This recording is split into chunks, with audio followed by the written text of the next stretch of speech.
semuanya, apa kabar? Saya harap kalian semua dalam keadaan yang luar biasa. Oke, bertemu lagi dengan saya Kinanti Manggi Rahayu pada video pembelajaran sosiologi dan antropologi. Nah, pada kesempatan kali ini kita akan membahas lebih lanjut mengenai materi diferensiasi sosial mata pelajaran antropologi kelas 10.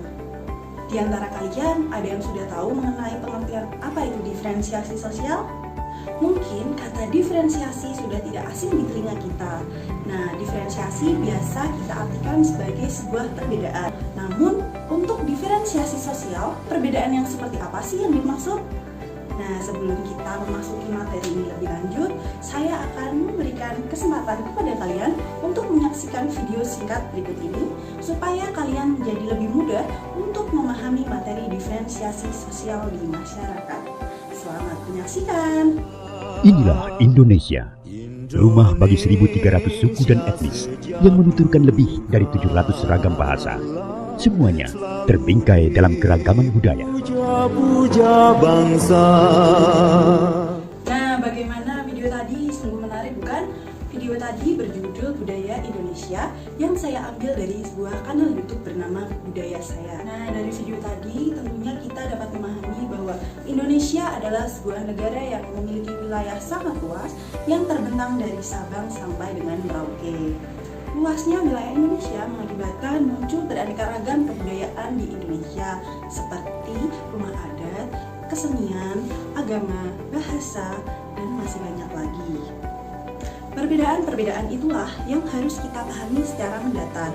Artinya, perbedaan tersebut tidak boleh kita anggap lebih baik antara satu dengan yang lainnya.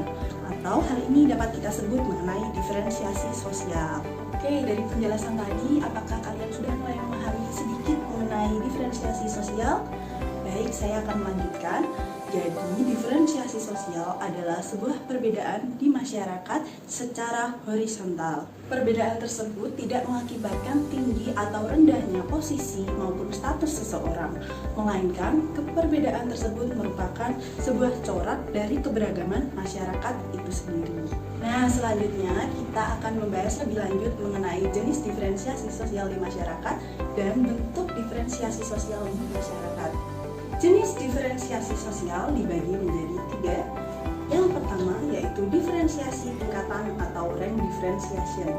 Diferensiasi tingkatan adalah diferensiasi yang terjadi ketika adanya ketimpangan antara jumlah suatu barang dengan jumlah permintaan terhadap barang tersebut. Contoh dari rank differentiation ini yaitu ketika awal pandemi COVID-19, kita mengetahui bahwa masker dan hand sanitizer sempat menjadi barang yang langka. Dan barang tersebut akhirnya mengalami kenaikan harga yang sangat drastis.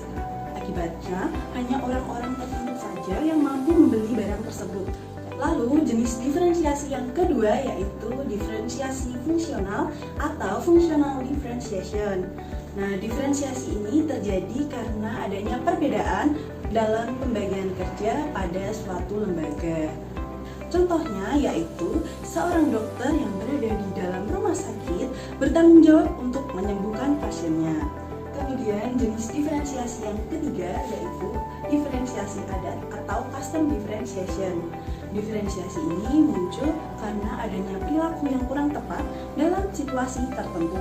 Contohnya ketika kita sedang makan bersama, kita tidak boleh tertawa dengan terbahak-bahak karena hal tersebut akan dianggap sebagai hal yang kurang sopan oleh orang lain.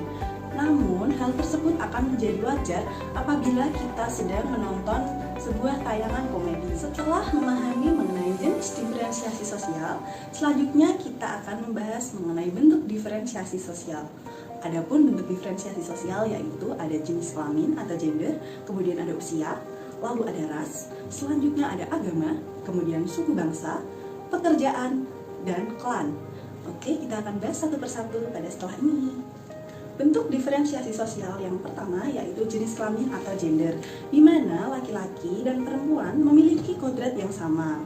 Jadi tidak ada yang mendominasi satu sama lain. Contohnya laki-laki mendominasi perempuan ataupun perempuan yang mendominasi laki-laki. Karena sejatinya laki-laki dan perempuan diciptakan untuk saling melengkapi satu sama lain. Nah, contoh dari diferensiasi gender atau jenis kelamin ini yaitu di mana terdapat laki-laki yang pandai memahami penguasa. Selain itu juga terdapat perempuan yang bisa membetulkan rumah. Bentuk diferensiasi sosial yang kedua yaitu diferensiasi usia. Diferensiasi ini memiliki konsekuensi di mana hak dan kewajiban yang diterima individu dapat berbeda. Contohnya, dalam pembagian di masyarakat, biasanya orang yang memiliki usia lebih tua akan mendapatkan pekerjaan yang lebih ringan daripada orang yang berusia lebih muda. Kemudian, contoh lainnya dapat kita lihat pada gambar ini, di mana orang yang lebih tua biasanya akan dihormati oleh orang yang lebih muda. Terlihat pada gambar ini, di mana seorang anak sedang bersalaman kepada orang yang lebih tua. Bentuk diferensiasi yang ketiga yaitu adalah ras. Ras merupakan ciri fisik yang melekat pada diri seseorang sejak ia dilahirkan. Contohnya yaitu seperti warna kulit, kemudian bentuk rambut, bentuk tubuh, dan sebagainya. Sebagai negara yang multikultur, Indonesia memiliki masyarakat dengan ras yang beragam. Namun, keanekaragaman ras tersebut memiliki kedudukan yang sama satu sama lain, sehingga tidak boleh ada ras yang dianggap lebih baik daripada ras yang lainnya. Nah, pada gambar ini terlihat berbagai macam warna kulit, yaitu ada yang gelap, ada yang terang, namun mereka saling berpegangan. Artinya, antara ras kulit putih dan ras kulit gelap, mereka saling mendukung satu sama lain dan tidak menjatuhkan satu sama lain, supaya kita semua dapat hidup damai di dalam masyarakat. Ada yang tahu ini gambar apa? Ya, betul sekali, ini adalah gambar tempat beribadah umat beragama yang ada di Indonesia. Oke, bentuk diferensiasi sosial yang keempat yaitu agama. Agama merupakan sebuah keyakinan yang dimiliki oleh setiap orang sebagai hak dasar dalam sebuah kehidupan. Setiap orang bebas memilih agama untuk diyakini tanpa adanya tekanan dan paksaan dari pihak manapun. Agama juga berkedudukan sama antara satu dengan yang lainnya, sehingga tidak ada agama yang dianggap lebih baik dari agama yang lainnya. Selanjutnya, yaitu bentuk diferensiasi yang kelima, ada suku bangsa. Sebelum masuki materi ini, saya ingin memperlihatkan kepada kalian mengenai hasil kebudayaan dari suku bangsa yang ada di Indonesia. Yang pertama ada keris. Keris merupakan senjata tradisional yang berasal dari suku Jawa, lebih tepatnya Provinsi Jawa Tengah. Kemudian, ada juga kain songket yang merupakan hasil kebudayaan dari Pulau Sumatera. Suku bangsa sendiri itu apa sih? Suku bangsa merupakan golongan sosial dalam masyarakat yang memiliki ciri khusus atau mendasar sehingga berkaitan dengan asal-usul serta kebudayaannya sendiri. Perbedaan tersebut tentunya harus dianggap sebagai sebuah kekayaan yang dimiliki oleh Indonesia supaya kita semua dapat hidup damai dan saling menghormati satu sama lain. Bentuk diferensiasi sosial yang keenam yaitu profesi atau pekerjaan. Nah, profesi merupakan keahlian khusus yang dimiliki seseorang dan memiliki peranannya masing-masing dalam kehidupan di masyarakat. Sehingga setiap profesi tidak bisa dibandingkan satu sama lain karena satu sama lain saling membutuhkan. Contohnya pada gambar ini terdapat berbagai macam orang dengan berbagai profesi. Ada dokter, kemudian ada perawat, ada chef, dan sebagainya. Contoh lain, seorang pengacara membutuhkan seorang guru untuk mendidik anaknya di sekolah.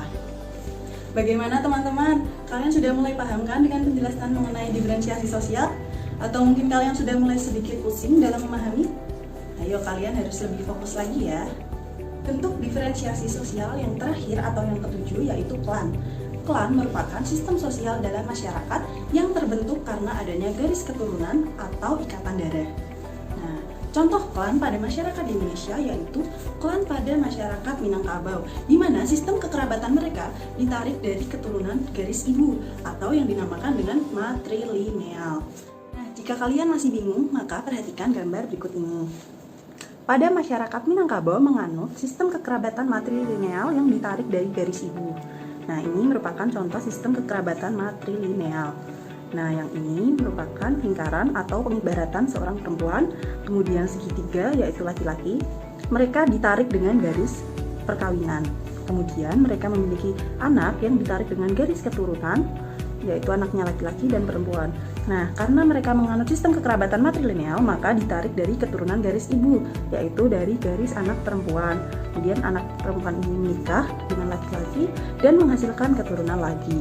Nah, gimana? Kalian udah mulai paham belum mengenai matrilineal? Kalian paham lagi ya mengenai matrilineal? Wah, gak nyangka banget ya kita udah sampai di akhir video. Gimana materi hari ini, seru banget kan? Pasti dong, karena materi hari ini itu sangat penting untuk dipelajari. Terlebih karena Indonesia merupakan negara yang multikultural, sehingga penting bagi kita untuk memahami diferensiasi sosial yang ada di masyarakat. Dengan begitu, kita dapat menghargai perbedaan yang ada di masyarakat, dan kita dapat menjalani hidup dengan damai satu sama lain tanpa adanya permusuhan.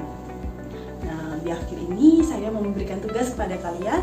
Jangan lupa membacalah mengenai materi diferensiasi desa dan kota. Kemudian cari mengenai ciri-ciri antara desa dan kota. Apa aja sih perbedaan dari desa dan kota? Oke, kita akan bahas selanjutnya di video yang akan datang. Terima kasih sudah memperhatikan, terima kasih sudah belajar. Tetap jaga kesehatan kalian. Assalamualaikum warahmatullahi wabarakatuh. See you in the next video. Bye-bye.